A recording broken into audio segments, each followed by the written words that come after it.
Hi friends, ಈ ವಿಡಿಯೋಗೆ ಮರೆಯದೆ ಒಂದು ಲೈಕ್ ಅನ್ನ ಮಾಡಿ. ಅದೇ ರೀತಿ ಯಾರಾದರೂ ಸಬ್ಸ್ಕ್ರೈಬ್ ಮಾಡಿಲ್ಲ ಅಂತಂದ್ರೆ ನಿಮ್ಮಲ್ಲಿ ಒಂದು ರಿಕ್ವೆಸ್ಟ್ ಗುರು, ಸಬ್ಸ್ಕ್ರೈಬ್ ಮಾಡಿಕೊಂಡು ಪಕ್ಕದಲ್ಲಿರುವ ಬೆಲ್ ಐಕನ್ ಅನ್ನು ಒತ್ತಿ ಆಲ್ ಅಂತ ಪ್ರೆಸ್ ಮಾಡ್ಕೊಳ್ಳಿ.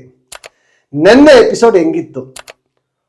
1 ವರ್ಸಸ್ 5 ಜನ, ಗಿಲ್ಲಿ ವರ್ಸಸ್ ಅತಿಥಿಗಳು ತರ ಇತ್ತ. ಅದರ ಜೊತೆಗೆ ಗಿಲ್ಲಿ ಮಿಸ್ಟೇಕ್ ಇದೆಯಾ, ಅತಿಥಿಗಳು ಮಾಡಿದ ವರ್ತನೆ ಮಿಸ್ಟೇಕ್ ಇದೆಯಾ? ನಿಮಗೆ ಏನು ಅನ್ನಿಸ್ತು? ಜೆನ್ಯೂನ್ ಆಗಿ ಈ ವಿಡಿಯೋ ಕೆಳಗಡೆ ಕಮೆಂಟ್ ಮಾಡಿ.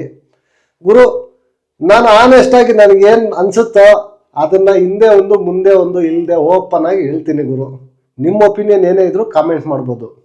ವಿಡಿಯೋದಲ್ಲಿ ಏನಾದರೂ ಸ್ವಲ್ಪ ಒಂಚೂರು ಜಾಸ್ತಿ ಮಾತಾಡಿದ್ರೆ ದಯವಿಟ್ಟು ಕ್ಷಮೆ ಇರಲಿ ಅಂತ ಹೇಳ್ತಾ ಈ ವಿಡಿಯೋನ ಶುರು ಮಾಡ್ತಾ ಇದ್ದೀನಿ. ಸ್ಟಾರ್ಟಿಂಗಲ್ಲೇ ನಾಮಿನೇಷನ್ಸು ಗುರು. ಈ ನಾಮಿನೇಷನ್ಸು ಈ ವಾರ ಮಾತ್ರ ವರಷ್ಟಸ್ಯ ಎಲ್ಲ ತುಪ್ಪಾಸ್ ರೀಸನ್ಸು, ಸಿಲ್ಲಿ ರೀಸನ್ಸು. ಆ ನಾಮಿನೇಷನ್ಸ್ ಬಗ್ಗೆ ಸುಮ್ಮನೆ ಬಿಗ್ ಬಾಸು ಕೊಯ್ಕೊಂಡು 2 ದಿನಕ್ಕೆ ತಗೊಂಬಂದ. ಜಸ್ಟ್ ಒಂದು 1/4 ಗಂಟೆ ಇಲ್ಲ 20 ನಿಮಿಷದ ಎಪಿಸೋಡಲ್ಲೇ ಮುಗಿಸ್ಬಿಡ್ಬೋದಾಗಿತ್ತು ಮೊನ್ನೆನೆ. ಸುಮ್ಮನೆ ವರಷ್ಟು. ವ್ಯಾಲಿಡ್ ರೀಸನ್ ಯಾರ್ದಾದ್ರೂ ಇದೆಯಾ ಗುರು? ಯಾರ್ದು ಇಲ್ಲ ವ್ಯಾಲಿಡ್ ರೀಸನ್ ಸರಿಯಾಗಿ. ಸುಮ್ಮನೆ ಅದನ್ನ ಡ್ರ್ಯಾಗ್ ಮಾಡ್ಕೊಂಡು ಹೇಳ್ಕೊಂಡು ಬಂದು ಬಿಗ್ ಬಾಸ್ ಅನ್ನೋದು ಒಂದು ಮೆಗಾ ಸೀರಿಯಲ್ ತರ ಮಾಡ್ತಾ ಇದ್ದಾರೆ. ಇದು ರಿಯಾಲಿಟಿ ಶೋನ ಇಲ್ಲ ಮೆಗಾ ಸೀರಿಯಲ್? ವರಷ್ಟು ಗುರು. ನಿಜವಾಗ್ಲೂ ಎಡಿಟರ್ಗೆ ಈ ಸಲ ಅದೇನು ತಗೊಂಡು ಹಾಕ್ಬೇಕೋ ಗೊತ್ತಿಲ್ಲ. ಅಷ್ಟು ವರಸ್ಟ್ ಆಗಿ ಎಡಿಟಿಂಗ್ ಮಾಡ್ತಾ ಇದ್ದಾನೆ ಎಡಿಟರ್. ಟೋಟಲ್ ಆಗಿ 7 ಜನ ನಾಮಿನೇಟ್ ಆಗಿದ್ದಾರೆ ಗುರು. ಗಿಲ್ಲಿ, ಕಾವ್ಯ, ರಘುವಣ್ಣ, ಮಾಳು, ಧ್ರುವ, ಅಶ್ವಿನಿ ಮೇಡಮ್, ಜಾನು 7 ಜನನು ನಾಮಿನೇಟ್ ಆಗಿದ್ದಾರೆ. ನೆನ್ನೆಯಿಂದ ವೋಟಿಂಗ್ ಲೈನ್ಸ್ ಓಪನ್ ಆಗಿದೆ. ನೀವು ನಿಮ್ಮ ಫೇವ್ರೇಟ್ಗೆ ವೋಟನ್ನು ಹಾಕ್ಕೊಳ್ಳಿ. ಈ ವಾರ ಎಲಿಮಿನೇಷನ್ ಗ್ಯಾರಂಟಿ ಇರುತ್ತೆ ಗುರು. ನೋ ಎಲಿಮಿನೇಷನ್ ಇರೋದಂತೂ ಇಲ್ಲ, ಎಲಿಮಿನೇಷನ್ ಇರುತ್ತೆ. ಅದಾದ್ಮೇಲೆ ನೆಕ್ಸ್ಟು ಒಂದು ಕಡೆ ಧನು ಮತ್ತೆ ಕಾವ್ಯ ಕುತ್ಕೊಂಡು ಮಾತಾಡ್ತಾ ಇರ್ತಾರೆ ಗಿಲ್ಲಿ ಬಗ್ಗೆ. ರಘು ಅಣ್ಣಯಿಂದ ಗಿಲ್ಲಿಗೆ ಮೈಲೇಜ್ ಬರ್ತಾ ಇದೆ ಅಂತ ಅಂದ್ಬಿಟ್ಟು ಸುದೀಪ್ ಅಣ್ಣ ಸ್ಟೇಟ್ಮೆಂಟ್ ಕೊಟ್ಟರು. ಅದು ಸುದೀಪ್ ಅಣ್ಣ ಸ್ಟೇಟ್ಮೆಂಟ್ ಅನ್ನ ಚೇಂಜ್ ಮಾಡ್ಕೋಬೇಕು. ಅಶ್ವಿನಿ ಮೇಡಮ್ ಇಂದ ಗಿಲ್ಲಿಗೆ ಮೈಲೇಜ್ ಬರ್ತಾ ಇದೆ ಅಂತ. ಗುರು, ನಿಜಾನೇ ಅಶ್ವಿನಿ ಮೇಡಮ್ ಇಂದ ಗಿಲ್ಲಿಗೆ ಮೈಲೇಜ್ ಏನು ಬರ್ತಾ ಇಲ್ಲ, ನಾನು ಒಪ್ಕೋತೀನಿ. ಬಟ್ ಆ ಕಡೆ ಅಶ್ವಿನಿ ಮೇಡಮ್ಮು, ಈ ಕಡೆ ಗಿಲ್ಲಿ ಒಬ್ರಿಗೊಬ್ರು ಇರೋದ್ರಿಂದ ಅವರಿಬ್ಬರಿಗೂ ಪ್ಲಸ್ ಆಗ್ತಾ ಇದೆ. ಅಶ್ವಿನಿ ಮೇಡಮ್ಗೂ ಪ್ಲಸ್ ಆಗ್ತಾ ಇದೆ, ಈ ಕಡೆ ಗಿಲ್ಲಿಗೂ ಪ್ಲಸ್ ಆಗ್ತಾ ಇದೆ. ಗಿಲ್ಲಿ ಇಲ್ಲ ಅಂದ್ರೆ ಅಶ್ವಿನಿ ಮೇಡಮ್ ಇಲ್ಲ, ಅಶ್ವಿನಿ ಮೇಡಮ್ ಇಲ್ಲ ಅಂದ್ರೂ ಗಿಲ್ಲಿ ಇರ್ತಾನೆ. ಈ ಸ್ಟೇಟ್ಮೆಂಟ್ ಯಾಕೋ ನನಗೊಂಥರ ಕಾಂಟ್ರಾಡಿಕ್ಟ್ ಆಗಿ ಅನ್ನಿಸ್ತು ಗುರು. ಎಕ್ಸಾಂಪಲ್, ನೆನ್ನೆ ಎಪಿಸೋಡಲ್ಲಿ ಗಿಲ್ಲಿ ಟಾಂಗ್ ಒಂದಿಲ್ಲ ಅಶ್ವಿನಿ ಮೇಡಮ್ಗೆ. ಎಪಿಸೋಡಲ್ಲಿ ಕಾಣೆ ಅಶ್ವಿನಿ ಮೇಡಮ್ ಇದಾರ? ಇಲ್ಲ. ಅದೇ ಅಶ್ವಿನಿ ಮೇಡಮ್ ಇಲ್ಲ ಅಂದ್ರೂ ಕೂಡ ನೆನ್ನೆ ಎಪಿಸೋಡ್ ಎಲ್ಲ ಗಿಲ್ಲಿ ಒಬ್ಬನೇ. ಗಿಲ್ಲಿ 5 ಜನ ಅತಿಥಿಗಳು, 90% ಎಪಿಸೋಡ್ ಅವರೇ ಗುರು. 90% ಎಪಿಸೋಡ್ ಅವರೇ. ಎಲ್ಲೋದ್ರು ಅಶ್ವಿನಿ ಮೇಡಮ್? ಎಲ್ಲಿ ಮೈಲೇಜ್ ತಗೊಂತಾ ಇದ್ದಾನೆ ಹೇಳಿ ಗಿಲ್ಲಿ? ಧನು ಸ್ವಲ್ಪ ಕ್ಲಾರಿಟಿ ಥಾಟ್ ಇಂದ ಮಾತಾಡಿದ್ರೆ ಚೆನ್ನಾಗಿರುತ್ತೆ ಅಂತ ನನಗೆ ಅನ್ಸುತ್ತೆ ಗುರು. ನೋಡೋಣ ಹೋಗ್ತಾ ಏನಾಗುತ್ತೆ ಏನು. ಈಗ ಬೇರೆ ಇವ್ರು ಬೇರೆ ಅತಿಥಿಗಳು ಬಂದಿದ್ದಾರೆ, ಇನ್ನೆಲ್ಲೆಲ್ಲ ನಿಂತ್ಕೊಳ್ಳುತ್ತೆ ನೋಡೋಣ. ಅದಾದ್ಮೇಲೆ ನೆಕ್ಸ್ಟ್ ಮಾರ್ನಿಂಗ್ ಬರುತ್ತೆ.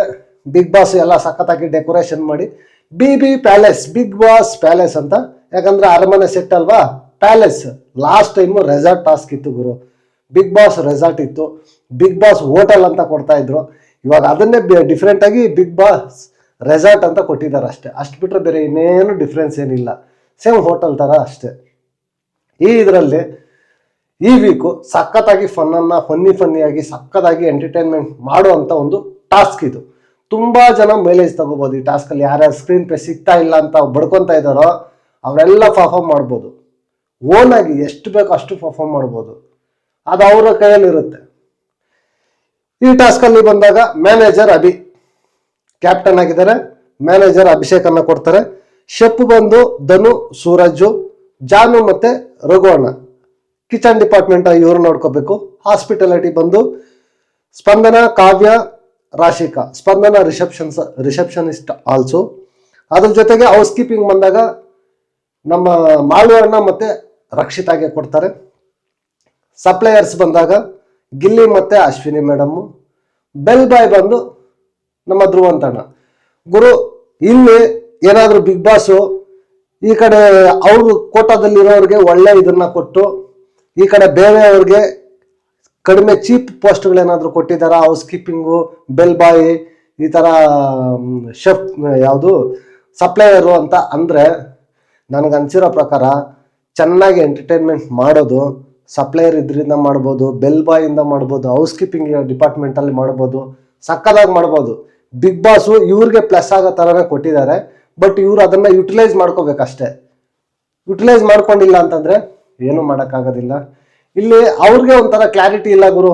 ಈಗ ರಿಸೆಪ್ಷನ್ ಹತ್ರ ಹೋಗಿ ಯಾರು ಮಾಳು ಕೂತ್ಕೊಂಡಿರ್ತಾನೆ ಅಭಿ ಹತ್ರ, ಸೂರಜ್ ಕರೆದ್ಬಿಟ್ಟು ನೀನು ಮ್ಯಾನೇಜರ್ ಹತ್ರ ಆ ಥರ ಎಲ್ಲ ಕೂತ್ಕೋಬಾರ್ದು. ಹಂಗೆ ಈಗ ಹೋಟೆಲಲ್ಲಿ ಇವಾಗ ಯಾರಿಗೂ ನೋಡ್ತಾರೆ, ಇವ್ರು ಹೌಸ್ ಕೀಪಿಂಗ್ ಅವರು ಹತ್ರ ಇರ್ಬೋದು, ಅಲ್ಲಿರ್ಬೇಕು ಇಲ್ಲಿರ್ಬೇಕು, ನಾರ್ಮಲ್ ಆಗಿ ಅದೆಲ್ಲ ಮಾಡ್ತಾರೆ. ಬಟ್ ಹಂಗಂತಂದ್ಬಿಟ್ಟು ರಿಸೆಪ್ಷನಿಸ್ಟ್ ಹತ್ರ ಬಂದು ಕೂತ್ಕೊಂಡು ಮಾತಾಡೋಷ್ಟು ಇದರಲ್ಲಿ ಮಾಡೋದಿಲ್ಲ. ಸ್ವಲ್ಪ ಅಭಿನೂ ಕೂಡ ಆ ಕ್ಯಾರೆಕ್ಟ್ರಲ್ಲಿ ಇದ್ದು ಮಾತಾಡಿದ್ರೆ ಚೆನ್ನಾಗಿರುತ್ತೆ ಅಂತ ನನಗೆ ಅನಿಸ್ತಾ ಇತ್ತು. ಅದೆಲ್ಲ ಆದಮೇಲೆ ಕಾಲ್ ಬರುತ್ತೆ, ಮಂಜಣ್ಣ ಕಾಲ್ ಮಾಡ್ತಾರೆ, ಬುಕ್ ಮಾಡಿದ್ದೀವಿ ಹೋಟೆಲ್ ರೂಮು, ಬರ್ತಾ ಇದ್ದೀವಿ ಅಂತ. ಗುರು 5 ಜನನೂ ನೋಡಿ ತುಂಬ ಖುಷಿ ಆಯಿತು ಗುರು. ಲಾಸ್ಟ್ ಸೀಸನ್ನು ಸಖತ್ತಾಗಿ ಎಂಟರ್ಟೈನ್ಮೆಂಟ್ ಮಾಡಿದರು. ಮಹಾರಾಜ ಮಂಜಣ್ಣ ಮೋಕ್ಷಿತಾ ಬಗ್ಗೆ ಎಷ್ಟು ಹೇಳಿದ್ರು ಕಡಿಮೆನೆ. ಸಖತ್ತಾಗಿ ಸ್ವಾಭಿಮಾನಿ ಮೋಕ್ಷಿತಾ ಚೆನ್ನಾಗಿ ಆಟ ಆಡಿದರು. ರಜತ್ ದಿ ಪೈಲ್ವಾನ್ ಅಂತ ಹೇಳ್ಬೋದು. Trivikram the task master. ನಿಜವಾಗ್ಲೂ ಒಳ್ಳೆ ಖುಷಿ ಆಯಿತು ಮತ್ತೆ ವಿಕ್ಕಿನ ಟಿವಿಯಲ್ಲಿ ಬಿಗ್ ಬಾಸಲ್ಲಿ ನೋಡಿ. ಅದಾದಮೇಲೆ fire brand is back, Chaitra Kundapura ಎಲ್ಲ ಸಕ್ಕದಾಗಿ ಟಾಸ್ಕ್ ಆಡಿರೋರೆಲ್ಲ ಬಂದಿದ್ರು. ಇಲ್ಲಿಂದ ಟಾಸ್ಕ್ ಸ್ಟಾರ್ಟ್ ಆಗುತ್ತೆ ಗುರು. ಬಿಗ್ ಬಾಸು ಅನೌನ್ಸ್ ಮಾಡ್ತಾರೆ, ಮಂಜಣ್ಣ ಕಂಕಣ ಭಾಗ್ಯ ಕೂಡಿ ಬಂದಿದೆ ಅಂತಂದ್ಬಿಟ್ಟು, ಅದಕ್ಕೆ ಬ್ಯಾಚುಲರ್ ಪಾರ್ಟೀಸ್ಗೆ ಬಂದಿದ್ದಾರೆ ಅಂತಂದ್ಬಿಟ್ಟು ಹೇಳ್ತಾರೆ.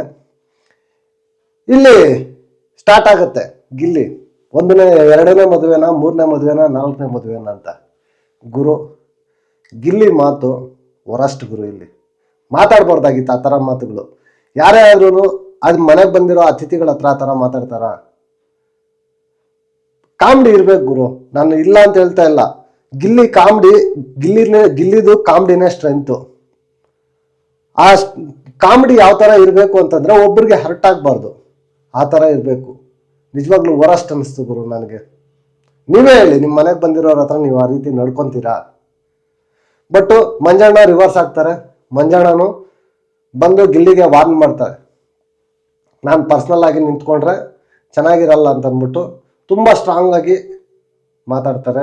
ಆ ಥರ ಮಾತಾಡಬಾರ್ದು ಗಿಲ್ಲಿ. ನಿಜವಾಗ್ಲೂ ಆ ಥರ ಮಾತಾಡ್ಬಾರ್ದು. ಮಂಜಣ್ಣ ಸ್ಟ್ರಾಂಗ್ ಆಗಿ ಕೌಂಟ್ರ್ ಕೊಡ್ತಾರೆ, ಸಾರಿ ಸಾರಿ ಸಾರಿ ಅಂತಂದ್ಬಿಟ್ಟು ಸುಮ್ಮನೆ ಆಗ್ತಾರೆ. ಬೇಕಾಗಿತ್ತ ಗಿಲ್ಲಿಗೆ ಇದೆಲ್ಲ? ನೆಕ್ಸ್ಟ್ ಅಲ್ಲಿಂದನೇ ಸ್ಟಾರ್ಟ್ ಆಗುತ್ತೆ. ಎಲ್ಲ ಮೋಕ್ಷಿತಾ ಹೇಳ್ತಾ ಇರ್ತಾರೆ, ನಮ್ಮ ಅಣ್ಣಂದು ಬ್ಯಾಚುಲರ್ ಪಾರ್ಟಿ ಇದೆ, ಅದಕ್ಕೋಸ್ಕರ ಬಂದಿದ್ದೀವಿ ಎಂಜಾಯ್ಮೆಂಟ್ಗೆ ಅಂತಂದರೆ, ಬಿಟ್ಟಿ ಊಟಕ್ಕೆ ಬಂದಿದ್ದೀರಾ ಅಂತಾನೆ. ನಿಜವಾಗ್ಲೂ ಈ ಜಾಸ್ತಿ ಅಲ್ಲ ಗುರು, ನೀವೇ ಹೇಳಿ. ನಿಮ್ಮ ಆತ್ಮಸಾಕ್ಷಿ ಮುಟ್ಕೊಂಡು ಹೇಳಿ ಗುರು, ಜಾಸ್ತಿ ಅಲ್ವಾ? ಎಂಥವ್ರಿಗಾದ್ರೂ ಕೋಪ ಬರುತ್ತೆ. ಈ ಕಡೆ ರಜತ್ ರಿಯಾಕ್ಟ್ ಆಗ್ತಾರೆ. ರಿಯಾಕ್ಟ್ ಆಗಿ ಅವ್ರೇನು ಹೇಳ್ತಾರೆ, ನೀನು ಕೊಡ್ತಾ ಇದೆಯಾ, ನಿಮ್ಮ ಮನೆಯಿಂದ ಏನೋ ತಂದಾಗ್ತಾ ಇದೆಯಾ ಅಂತ ಇವ್ರು ಟು ಪರ್ಸ್ನಲ್ ಆಗ್ತಾರೆ. ಇವರು ಕ್ಯಾರೆಕ್ಟ್ರಿಂದ ಆಚೆ ಬಂದು, ಗೆಸ್ಟ್ ಕ್ಯಾರೆಕ್ಟ್ರಿಂದ ಆಚೆ ಬಂದು ರಜತ್ ಆಗ್ತಾರೆ. ಬಟ್ ಅತಿಥಿಗಳು ಆ ಥರ ರಿಯಾಕ್ಟ್ ಮಾಡ್ತಾರೆ. ಹೋಟೆಲ್ ಅವ್ರ ಮೇಲೆ ಸ್ವಲ್ಪ ಹಂಗೆ ಹಿಂಗಾದ್ರೆ ಎಂಥ ಅಂತಾನೆ ಕೂಗಾಡ್ತಾನೆ ಗುರು. ಇವಾಗ ಟೈಮ್ ತಂದುಕೊಟ್ಟಿಲ್ಲ ಅಂತಂದ್ರೆ ನಾವು ಹೋಟೆಲ್ಗೆ ಹೋದ್ರೆ ಸುಮ್ಮನೆ ಇರ್ತೀವ? ಟೇಸ್ಟ್ ಚೆನ್ನಾಗಿಲ್ಲ ಅಂತಂದರೆ ನಾವು ಸುಮ್ಮನೆ ಇರ್ತೀವ? ಮಾತಾಡಲ್ವಾ? ಇಲ್ಲ ಏನೋ ಸ್ವಲ್ಪ ಅವರ ಬಿಹೇವಿಯರ್ ಆ ಥರ ಈ ಥರ ಇದ್ರೆ ನಾವು ಮಾತಾಡಲ್ವಾ? ಸುಮ್ಮನೆ ಅವ್ರು ಹೆಂಗಾದ್ರೂ ವರ್ತನೆ ಮಾಡಲಿ, ನಾವು ಸೈಲೆಂಟ್ ಆಗಿರ್ತೀವ? ಇವ್ರದ್ದು ಬಿಡಿ, ಯೂತ್ ಸೆಕೆಂಡ್ರಿ. ಇವ್ರು ಲಾಸ್ಟ್ ಇಯರ್ ಏನು ಆಟ ಆಡಿದ್ದಾರೆ ಅಂತ ನಾವೆಲ್ಲ ನೋಡಿದ್ದೀವಿ. ಅವಾಗ ಚೆನ್ನಾಗಿ ರಿವ್ಯೂನು ಕೊಟ್ಟಿದ್ದೀವಿ, ಇಲ್ಲ ಅಂತ ಹೇಳಿಲ್ಲ ಅಲ್ವಾ? ಇವ್ರು ಇದೇ ಟಾಸ್ಕನ್ನು ಆಡಿರೋದು ನಾವು ಕಂಡಿದ್ದೀವಿ. ಇವ್ರು ಯಾವ ಮಟ್ಟದಲ್ಲಿ ಆಡಿದ್ರು, ಟಾಯ್ಲೆಟಲ್ಲೆಲ್ಲ ಹೋಗಿ ಯಾವ ರೀತಿ ಎಲ್ಲ ಗಲೀಜು ಮಾಡಿದ್ರು ಅಂತ ನಮಗೂ ಗೊತ್ತಿದೆ ಅಲ್ವಾ? ಬಟ್ ಆದ್ರೂ ಗಿಲ್ಲಿ ಆ ಥರ ಮಾತಾಡ್ಬೋದಾಗಿತ್ತು. ತುಂಬ ಇದಾಯಿತು ಅಂತ ನನಗನ್ನಿಸ್ತು ಗುರು. ಅದರಲ್ಲಿ ಈ ಕಾವ್ಯನ್ನ ಇಟ್ಕೊಂಡು ಕಾವು ಕಾವು ಕಾವು ಅಂತ ಅನ್ಬೇಡ ಅಂತ ಅಂದ್ಬಿಟ್ಟು ರೇಗಿಸ್ತಾ ಇರ್ತಾರೆ. ಯಾರು ಕಾವು ಅನ್ಬೇಡ ಅಂತ ಇವರು ಗಿಲ್ಲಿ. ರಜತ್ ಅದನ್ನೇ ಇಟ್ಕೊಂಡು ಕಾವು ಕಾವು ಕಾವು ಅಣ್ಣ. ಕಾವ್ಯ ಒಂದು ಕ್ಲಾರಿಟಿ ಇರ್ಬೇಕು ಗುರು. ನಿಜವಾಗ್ಲೂ ಸಮಯ ಸಾಧಕಿ ಥರ ಕಾಣಿಸ್ತಾ ಇದೆ ಕಾವ್ಯ ನನಗೆ. ಗಿಲ್ಲಿ ಅವಶ್ಯಕತೆ ಇದ್ದಾಗ ಮಾತ್ರ ಹೆಂಗ್ ಬೇಕೋ ಹಂಗಿರ್ತಾರೆ, ಅದಾದ್ಮೇಲೆ ಹೆಂಗ್ ಬೇಕೋ ಹಂಗೆ ಟರ್ನ್ ಆಗ್ತಾರೆ, ಮಾತಾಡ್ತಾರೆ ಅಂತ. ಇಲ್ಲ ಅವ್ರ ಅಣ್ಣ ಅಂತಂದ್ರೆ, ಇಲ್ಲ ನಮ್ಮ ಫ್ರೆಂಡು ಅಂದಿದ್ದಿದ್ರೆ ಏನಾಗ್ಬಿಡೋ ಸ್ವಾಮಿ. ಒಂದು ಕೆಲಸ ಮಾಡಿ, ಒಂದು ದೊಡ್ಡದೊಂದು ಬೋರ್ಡ್ ಒಂದು ರೆಡಿ ಮಾಡಿಬಿಟ್ಟು ಈ ಯಾವುದಕ್ಕಾದ್ರೂ ಹಾಕ್ತಾರಲ್ಲ ಕಳಪೆಗೆ ಆ ಥರ ಬೋರ್ಡು, ಕಾವ್ಯ ಅಣ್ಣ ಅಂತ ಕತ್ತಲ್ಲಿ ಅಂತ ಹಾಕ್ಸ್ಬಿಟ್ಟು 100 ದಿನನೂ ಓಡಾಡಿಸಿ. ತುಂಬ ಬೇಜಾರಾಗುತ್ತಪ್ಪ ಕಾವ್ಯ ಅವ್ರದ್ದು. ಒಂದ್ಸಲನಾದ್ರೂ ಇಲ್ಲ ಸ್ಟ್ಯಾಂಡ್ ತಗೊಂಡು ಮಾತಾಡಬೇಕು. ಅದು ಬಿಟ್ಬಿಟ್ಟು ಏನು ತುಂಬ ಅತಿ ಆಗ್ತಾ ಇದೆ ಗುರು ನಿಜವಾಗ್ಲು. ಈ ಗಿಲ್ಲಿ ಫಸ್ಟ್ ಗಿಲ್ಲಿ ಬುದ್ಧಿ ಇಲ್ಲ ಗುರು, ಕಾವ್ಯನ ಬಿಟ್ಟು ಆಟ ಆಡ್ಬೇಕು ಗುರು. ಇವನ್ ಗಿಲ್ಲಿದ್ ಯಾವ್ದು ಗುರು, ಕಾವು ಕಾವು ಕಾವು ಅಂತ, ಕಾವು ಇಲ್ಲ ಅಂತಂದ್ರೆ ಆಗಲ್ವಾ ಗುರು? ತುಂಬ ಬೇಜಾರಾಗುತ್ತೆ ಗಿಲ್ಲಿ ವಿಚಾರದಲ್ಲಿ. ಚೆನ್ನಾಗಿ ಆಟ ಆಡ್ತಾ ಇರೋ ಆಟ ಕೂಡ ಹಾಳು ಮಾಡ್ಕೊತಾನೆ. ಗಿಲ್ಲಿಯಿಂದ ಎಲ್ಲ ಮೈಲೇಜ್ ತಗೊಂತಾರೆ, ಬಟ್ ರಿಟರ್ನ್ ಗಿಲ್ಲಿಗೆಲ್ಲ ಇದೇ ಆಗೋದು. ತುಂಬಾ ಬೇಜಾರಾಗುತ್ತೆ ಗುರು, ಯಾರೇ ಆದ್ರೂ ಅಷ್ಟೇ. ಅದೆಲ್ಲ ಆದ್ಮೇಲೆ ಗೆಸ್ಟ್ಗಳ ವರ್ತನೆ ಗುರು, ಯಾರು ಆ ಥರ ವರ್ತನೆ ಮಾಡಲ್ಲ. ಒಳ್ಳೆ ಪುಡಿ ರೌಡಿಗಳ ಥರ ವರ್ತನೆ ಮಾಡ್ತಾರೆ. ಅವ್ರ ಆಟಿಟ್ಯೂಡ್ ಆರೋಗ್ಯಂಟ್ ಹೆಂಗಿರುತ್ತೆ ಗೊತ್ತಾ, ಅವ್ರು ನೋಡೋ ಬಿಹೇವಿಯರ್ ಹೆಂಗಿರುತ್ತೆ ಗೊತ್ತಾ, ಒಳ್ಳೆ ಗುಂಡಗಳ ಥರ ಇರುತ್ತೆ. ಬಾಯಿಗೆ ಹೋಟ್ಲಿಗೆ ಹೋದ್ರೆ ನೀವು ಯಾರಾದರೂ ಬಾಯಿಗೆ ಆಲೂಗಡ್ಡೆ ಇಡ್ತೀರಾ? ಬಿಡ್ತಾರ ಹೋಟ್ಲವರು? ಇಟ್ಟು ನೋಡಿ ಯಾರಿಗಾದ್ರು. ನೀನು ತೆಗೆದುಬಿಟ್ಟು ಶೂಗಳು ತೆಗೆದುಬಿಟ್ಟು ಒಂದು ಕಾಲಲ್ಲಿ ಶೂ ಇಟ್ಕೊ, ಒಂದು ಕಾಲಲ್ಲಿ ಬರೀ ಕಾಲಲ್ಲಿ ಓಡಾಡು ಅಂತಂದ್ರೆ ಓಡಾಡಿಸ್ತಾರ? ನಿಮ್ಮ ಹತ್ರ ಕೋಟಿ ಕೋಟಿ ದುಡ್ಡಿರಲಿ, ಬಿಡ್ತಾರ ಹೋಟೆಲಲ್ಲಿ? ಆಚೆ ಹಾಕ್ತಾರೆ. ಯಾವ ಹೋಟ್ಲಲ್ಲಿ ಬಿಡ್ತಾರೆ ಹೇಳಿ? ನೀವೇ ಹೇಳಿ, ಆನೆಸ್ಟಾಗಿ ಹೇಳಿ. ಬಾಯಲ್ಲಿ ಆಲೂಗಡ್ಡೆ ಇಡೋದಕ್ಕೆ, ಇಲ್ಲ ತಗೊಂಡೋಗಿ ಶೂ ಬಿಚ್ಚಿಬಿಟ್ಟು ಒಂದು ಶೂ ಅಲ್ಲಿ ಆ ಥರ ನಡೆಸೋದಕ್ಕೆ ಬಿಡ್ತಾರಾ? ತುಂಬ ಅವರು ಗೆಸ್ಟ್ಗಳು ತುಂಬ ಪರ್ಸ್ನಲ್ ತಗೊಂಡ್ರು ಅಂತ ನನಗೆ ಅನಿಸ್ತು ಗುರು. ಅವರು ತಗೋಬಾರ್ದು. ಏನಕ್ಕೆ ತಗೋಬೇಕು? ಸಿಕ್ಕಾಪಟ್ಟೆ ವರಸ್ಟಾಗಿ ಆಟ ಆಡಿದ್ರು ಗುರು. ಇವಾಗ ಗಿಲ್ಲಿ ಮಿಸ್ಟೇಕ್ ಮಾಡ್ತಾ, ಇವರು ಸ್ಟ್ಯಾಂಡರ್ಡ್ ಆಗಿರ್ಬೇಕಾಗಿತ್ತು. ನೀವು ಹೋದ್ರೆ ಹೋಟೆಲ್ಗೆ ಹೋದ್ರೆ ನೀವು ಅದೇ ಥರ ಮಾಡ್ತೀರಾ? ಬಾಯಿಗೆ ಎತ್ಕೊಂಡೋಗಿ ಯಾರಿಗಾದ್ರೂ ಆಲೂಗಡ್ಡೆ ಇಡ್ತೀರಾ? ಶೂ ತೆಗೆಸ್ಬಿಟ್ಟು ಓಡಾಡಿಸ್ತೀರಾ? ತುಂಬ ಅತಿ ಅಂದರೆ ಅತಿ. ಬೇರೆ ಇದರಲ್ಲಿ ಎಂಟರ್ಟೈನ್ಮೆಂಟ್ ಮಾಡಲಿ ಗುರು. ಅವ್ರ ಊಟದ ವಿಚಾರದಲ್ಲಿ, ಸಪ್ಲೈ ಮಾಡೋ ವಿಚಾರದಲ್ಲಿ ಎಷ್ಟಿದಾವೆ ಮಾಡ್ಬೋದು. ಈ ಥರ ನಾಟಕೀಯವಾಗಿ ಎಂಟರ್ಟೈನ್ಮೆಂಟ್ ಮಾಡಬಾರ್ದು ಯಾರೇ ಆದ್ರೂ. ಈ ಕಡೆ ಅಶ್ವಿನಿ ಮೇಡಮ್ನ ಕರೆದ್ಬಿಟ್ಟು ಅವ್ರಿಗೆ ಕೇಳ್ತಾರೆ ಕನ್ನಡದಲ್ಲಿ ಮಾತಾಡಿ ಅಂತ ಅಂದ್ಬಿಟ್ಟು, ಚೈತ್ರಾ ಕುಂದಾಪುರ. ಅಶ್ವಿನಿ ಮೇಡಮ್ ಸಖತ್ತಾಗಿ ಮಾತಾಡ್ತಾರೆ ಗುರು, ನಿಧಾನವಾಗಿ ಸೂಕ್ಷ್ಮವಾಗಿ. ಎಷ್ಟು ಅವ್ರಿಗೆ ಗೊತ್ತು, ಏನು ಸ್ವಲ್ಪ ಹೆಚ್ಚು ಕಡಿಮೆ ಆದರೂ ಕೂಡ ಇದು ಡ್ಯಾಮೇಜಿಂಗ್ ಆಗುತ್ತೆ ನನಗೆ ಅಂತ ಸಖತ್ತಾಗಿ ಮಾತಾಡಿದ್ರು. ಅದಾದಮೇಲೆ ಧನು ಮತ್ತು ಕಾವ್ಯನ ಡ್ಯಾನ್ಸ್ ನೋಡ್ತಾ ಇರಬೇಕಾದ್ರೆ ಸಖತ್ತಾಗಿತ್ತು. ಈ ಕಡೆ ರಕ್ಷಿತಾ ಕನ್ನಡದಲ್ಲಿ ಬರಲ್ಲ ಅಂತ ಹೇಳ್ತಾ ಇದ್ರು ಗುರು, ಎಷ್ಟು ಚೆನ್ನಾಗಿ ಆಡಿದ್ರು ಅಲ್ವಾ? ಪ್ರೇಮ ಚಂದ್ರಮ ಕೈಗೆ ಸಿಗುವುದೇ ಹೇಳೆ ತಂಗಾಳಿ. ಸಖತ್ತಾಗಿ ಆಟ ಆಡಿದ್ರು ಗುರು, ಸಖತ್ತಾಗಿ ಹಾಡನ್ನು ಆಡಿದ್ರು. ನಿಜವಾಗ್ಲೂ ರಕ್ಷಿತಾ ಸೂಪರ್ ಅಂತ ಹೇಳ್ಬೋದು, ಚೆನ್ನಾಗಿ ಆಟ ಆಡಿದ್ರು. ಇಲ್ಲಿ ಮಾತ್ರ ಏನು ಫ್ಲೋ ಮಿಸ್ ಆಗದೆ ಚೈತ್ರ ಯಾರ್ದೋ ರಕ್ಷಿತಾ ಅದು ಕನ್ನಡ ಸಖತ್ತಾಗಿ ಬಂತು ಗುರು ಹಾಡಾಡ್ಬೇಕಾದ್ರೆ. ಅಬ್ಸರ್ವ್ ಮಾಡಿದ್ರೆ ಇಲ್ವಾ ನನಗೆ ಗೊತ್ತಿಲ್ಲ, ಚೆನ್ನಾಗಿ ಹಾಡನ್ನು ಆಡಿದ್ರು. ಎಲ್ಲ ಇದಾದ್ಮೇಲೆ ನೆಕ್ಸ್ಟು ಗಿಲ್ಲಿ ನೆನ್ನೆ ಎಪಿಸೋಡಲ್ಲಿ ತುಂಬ ಇರಿಟೇಷನ್ ಮಾಡಿಬಿಟ್ಟ ಗುರು. ಅವರು ಹೇಳ್ತಾನೆ ಇದ್ರು, ಇರಿಟೇಟ್ ಮಾಡಬೇಡ ಗಿಲ್ಲಿ, ಮಾಡಬೇಡ ಗಿಲ್ಲಿ, ಮಾಡಬೇಡ ಗಿಲ್ಲಿ, ಮಾಡಬೇಡ ಗಿಲ್ಲಿ ಅಂದರು.